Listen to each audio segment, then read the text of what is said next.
Assalamualaikum warahmatullahi wabarakatuh. Jumpa lagi di channel Babe Rahman, channel yang senantiasa mendampingi Bapak Ibu dalam teknik negosiasi kredit macet di lembaga keuangan. Bapak Ibu, kita akan bahas surat dari seorang ibu. Sebut saja namanya Ibu Siska di Depok, Jawa Barat. Saya bacakan saja ya. Begini. Assalamualaikum warahmatullahi wabarakatuh. Maaf Bapak, izin bertanya. Kami punya kredit KPR di Bank XXX dengan tenor 15 tahun. Sudah jalan 8 tahun dengan kondisi saat ini bunga floating. Pada saat COVID, kami mengajukan restrukturisasi dan disetujui selama 6 bulan. Saat pengajuan, tidak ada ketentuan apapun selain administrasi saja. Namun, pada saat pengajuan tersebut di ACC, kami tidak mendapatkan surat apapun mengenai ketentuan restrukturisasi atau adendum tersebut. Kami sudah berusaha meminta surat tersebut beberapa kali, namun tidak pernah diberikan dengan alasan mereka juga menunggu dikirim dari pusat. Sampai dengan masa 6 bulan selesai, hingga saat ini kami tidak pernah tahu isinya apa. Pada bulan Agustus ini, kami berencana melakukan pembayaran ekstra, namun kami terkejut dengan adanya nominal bunga berjalan sebesar 9 juta sekian, yang katanya akibat dari restrukturisasi. Pada saat kami meminta kejelasan angka tersebut dan minta diperlihatkan adendum, mereka bilang tidak bisa menemukan semua file adendum tahun 2020 tersebut. Mereka bilang, jika kami akan bayar ekstra, maka harus bayar dulu bunga berjalan tersebut, baru bisa bayar ekstra. Masalahnya, ketika kami tanyakan kepastian bahwa tidak ada pembayaran tambahan di saat pelunasan, mereka tidak bisa menjawab. Jadi sampai sekarang kami tidak tahu apakah yang kami bayarkan selama ini sudah termasuk bayar cicilan 6 bulan restrukturisasi, atau belum, atau suatu saat pelunasan nanti kami akan dibebankan lagi tambahan pembayaran untuk 6 bulan tersebut. Kami mohon saran apa yang harus kami lakukan, karena kami takut tanpa kejelasan hitam di atas putih kami hanya dipermainkan dengan tambahan nominal angka-angka pembayaran yang kami tidak paham. Apakah kami memang bisa mendapatkan kepastian hitam di atas putih dengan bank tersebut dikarenakan adendum yang kami tidak terima? Apakah bisa kami negosiasi besaran bunga yang dibebankan tersebut ke bagian apa dari bank tersebut yang berwenang memberikan keputusan tersebut? Karena pegawai yang kami temui selalu berdalih sudah ketentuan atau program. Ya, Bapak Ibu, Ibu Siska ini bertanya seperti itu mungkin karena melihat konten saya yang kemarin ya tentang KPR. Jadi Bapak Ibu, kita akan bahas satu persatu. Karena sebenarnya pertanyaannya ada banyak, ada beberapa pertanyaan yang dari satu pertanyaan ini bisa beberapa yang bisa kita bahas. Pertama, yang namanya restrukturisasi itu biasanya memang bank itu merestrukturisasi itu konteksnya adalah menunda pembayaran bunga dan pokok utang di kredit yang lama, ya ditunda memang pembayarannya, tapi muncul kewajiban bunga restrukturisasi. Jadi kewajiban yang Bapak Ibu bayarkan di saat restrukturisasi itu adalah kewajiban baru. Kewajiban baru, sehingga kewajiban yang lama itu hanya ditunda, di stop, ya di freeze, tidak dibayarkan, tidak bertambah, tapi itu di-freeze saja. Sedangkan yang Bapak Ibu bayarkan saat ini dalam masa restrukturisasi itu adalah beban baru. Nah, itulah yang saya katakan bank mau enaknya sendiri ya. Mereka berpikir bahwa restrukturisasi itu cara kami menyelamatkan kalian. Udah harusnya kalian berterima kasih kami beri restrukturisasi.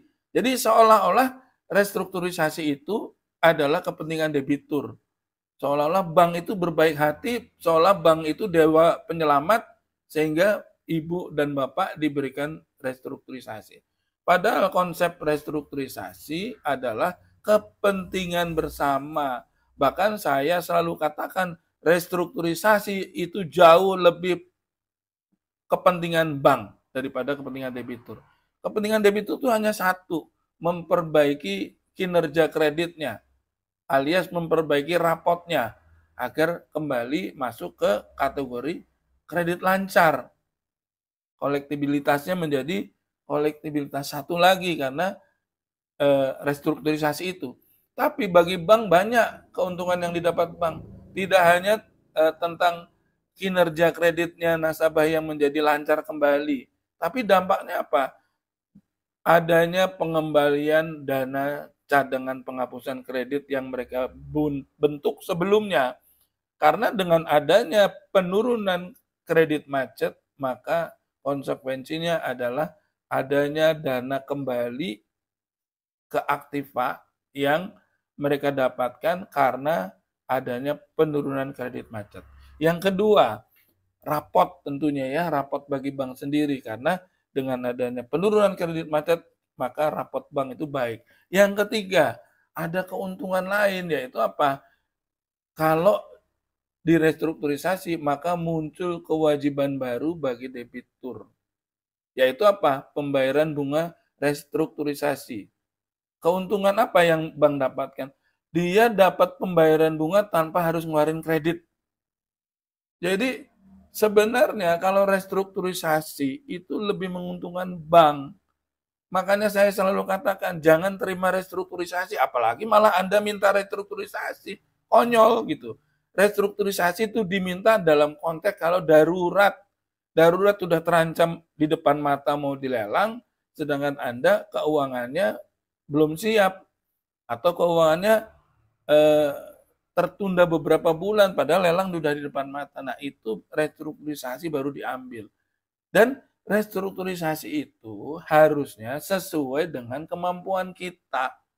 Ya, saya selalu menggunakan analogi Bapak Ibu sedang berjalan dengan mikul beban 100 kilo. Awalnya kuat, jalan lancar, tapi di perjalanan belum sampai tujuan, Bapak Ibu lelah, keberatan, sehingga akhirnya tersungkur, tidak bisa melanjutkan perjalanannya dengan membawa 100 kilo itu. Maka pihak bank akan datang, menanyakan, bagaimana? Nggak kuat? Kalau gitu berapa kamu kuatnya bawanya? Harusnya ada terjadi dialog, harusnya ada terjadi tawar-menawar. Bagaimana kalau saya turunkan menjadi 70 kilo gitu? Nah, Bapak Ibu punya hak untuk menawar. Wah, kalau 70 kilo saya belum nggak kuat, masih tetap nggak kuat. Saya minta 40 kilo. Ada tawar-menawar sehingga terjadi nanti kesepakatan. Kesepakatan itu adalah di mana Bapak dan Ibu dengan bank menyepakati bahwa ya, angka itu saya mampu. Tapi sekarang ini restrukturisasi datangnya dari bank. Semau-maunya bank. Kadang debitur yang beriktikat baik minta restrukturisasi nggak dikasih. Tapi yang sudah macet, udah kelenger, tinggal mampus, ditawarin restrukturisasi. Jadi bank tuh mau menangnya sendiri.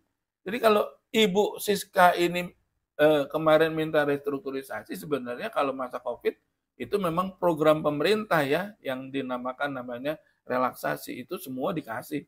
Tapi nyatanya restrukturisasi tidak sesuai filosofi tujuan dari restrukturisasi. Harusnya restrukturisasi kan tidak menambah beban gitu ya. Namanya aja orang keberatan tadinya bawa 100 kilo nggak mampu dalam kesulitan, problem usahanya bermasalah, kendala dalam bisnisnya, sehingga kehilangan kemampuan membayar, kok malah ditambahin beban. Beban yang kemarin cuma ditunda, muncul beban baru. Sehingga pada saat masa restruk selesai, maka beban yang lama muncul lagi. Inilah yang kenapa Ibu Siska ini tiba-tiba muncul beban tagihan bunga berjalan 9 juta. Itu karena apa? Beban yang tertunda selama restruk itu muncul sekarang. Jadi inilah yang saya bilang nggak ada manfaatnya buat debitur. Terus gimana harusnya idealnya restruk? Idealnya misalnya Bapak Ibu, ini contohnya kasus Bu Siska ya, kredit KPR 15 tahun sudah jalan 8 tahun. Maka ada tersisa 7 tahun, berarti sudah lewat separuh perjalanan. Nah, sisa yang ada yang belum terbayar inilah yang harus direstruk. Jadi pokok dan bunganya sisa berapa, kemudian di breakdown, diperpanjang kreditnya misalnya dengan menurunkan beban angsuran, tapi tidak menambah kewajiban baru. Restrukturisasi sekarang itu hanya menguntungkan bank, kayak gitu ya. Itu bahasan yang pertama. Bahasan yang kedua, kenapa ibu minta adendum perubahan nggak dikasih? Itu fenomena itu banyak terjadi, bukan cuma ibu saja. Karena bank juga kadang-kadang ya dalam tanda kutip dia khawatir dengan dia memberikan perjanjian salinan-salinan perjanjian kredit, perubahan adendum atau pengikatan jaminan dan sebagainya, itu mereka sama saja menyerahkan senjata yang suatu saat bisa dipakai untuk membunuh mereka. Membunuh dalam tanda kutip ya. Dengan memberikan dokumen-dokumen tersebut, suatu saat bisa dipakai untuk menggugat bank. Makanya bank nggak mau ngasih kayak gitu. Dengan alasan belum ketemu lah, masih di kantor pusat lah, dan sebagainya. Padahal nggak seperti itu. Mereka simpan di kantor mereka sendiri, walaupun mereka cuma kantor cabang, itu dokumen itu nggak pernah dikirim ke kantor pusat. Jadi tetap ada di kantor situ aja. Cuman mereka nggak mau ngasih karena takut suatu ketika dijadikan alat untuk menggugat mereka sendiri. Itu ya jawaban yang kedua. Jadi kenapa mereka nggak mau ngasih adendum. Terus yang ketiga, kalau ibu nanti bayarkan, itu khawatir nanti ada muncul beban-beban berikutnya ya, yang selama 6 bulan itu direstruk. Kalau menurut saya tidak ada. Kalau beban barunya hanya yang sudah dibayarkan tadi, bunga restrukturisasi yang ibu bayarkan itu adalah beban barunya. Tapi setelah restruk berlalu, ibu lancar bayar restruknya, maka lahirlah bunga dan beban yang lama, yang tertunda kemarin. Itu yang muncul, makanya kenapa ibu ditagih 9 juta. Itu pertanyaan yang ketiga sudah saya jawab ya. Kemudian, apakah saya bisa minta? Ya memang itu sebenarnya hak, gitu ya, hak yang harus ibu dapatkan. Jadi ada perjanjian kredit, ada salinan pengikatan jaminan, ada misalnya salinan adendum karena ada perubahan, itu harusnya memang dikasih tanpa harus diminta gitu ya. Bagaimana kita mengetahui kewajiban kita kalau itu nggak dikasih, kan seperti itu. Terus apakah kita bisa negosiasi besaran bunga yang dibebankan? Ya sebenarnya harusnya bisa ya, karena memang restrukturisasi itu adalah ibaratnya jalur penyelamat. Kalau kita lagi nyetir mobil di jalan yang tanjakan dan turunannya tajam, ada jalur penyelamat. Nah, restrukturisasi itu adalah jalur penyelamat. Sebenarnya seperti itu. Jadi harus berdasar kesepakatan, berdasar negosiasi antara debitur dengan bank, dan itu pun tidak berupa bentuknya menambah beban baru, tapi beban yang lama di breakdown, diperkecil, tidak menambah beban bunga dan tidak menambah biaya-biaya yang lain. Bahkan yang namanya restruk itu secara filosofi adalah penyelamatan kredit ya. Jadi kenapa harus berdasar kesepakatan? Bisa produknya itu adalah penurunan suku bunga, penundaan pembayaran bunga, penundaan pembayaran pokok, perpanjangan jangka waktu, dan termasuk juga adalah penambahan plafon. Itu bagian dari restrukturisasi bila diperlukan. Tapi yang terjadi sekarang enggak. Sekarang restrukturisasi itu adalah pendapatan tambahan bank tanpa harus dia ngeluarin kredit baru. Yang terjadi seperti itu. Nah, memang repotnya kita utang di bank kayak gitu ya, Bapak Ibu. Kalau kita nunggak, kita kena denda. Kalau kita mau melunasi belum waktunya, kita kena penalti. Nah, kalau kasus seperti Ibu ini, kalau saat ini ngikutin kemauan bank, ibu babak belur. Babak belurnya apa? Ibu harus bayar beban bunga tertunda 9 juta dan seterusnya kayak gitu ya. Terus harusnya gimana? Ya, ibu menaikkan posisi tawar gitu ya. Pada dasarnya bank itu akan melakukan evaluasi terhadap kemampuan membayar debiturnya bila dalam keadaan posisi menunggak.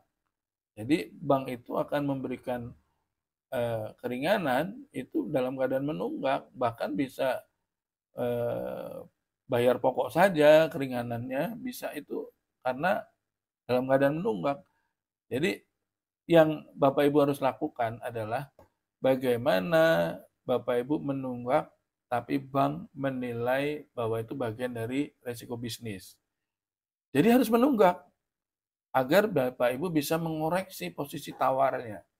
Karena dengan menunggak akan dipersepsikan kehilangan kemampuan membayar. Nah, karena kehilangan kemampuan membayar, bank akan melakukan evaluasi apa yang bisa dilakukan dalam rangka penyelamatan kredit Bapak Ibu. Jadi jangan harap Bapak Ibu bisa nego penurunan suku bunga, bisa nego keringanan pembebasan bunga dan denda dan seterusnya, itu tidak akan bisa dilakukan ketika Bapak Ibu dalam kondisi kreditnya masih lancar. Kayak gitu ya Bapak Ibu, semoga bermanfaat. Kita jumpa lagi di lain kesempatan. Assalamualaikum warahmatullahi wabarakatuh.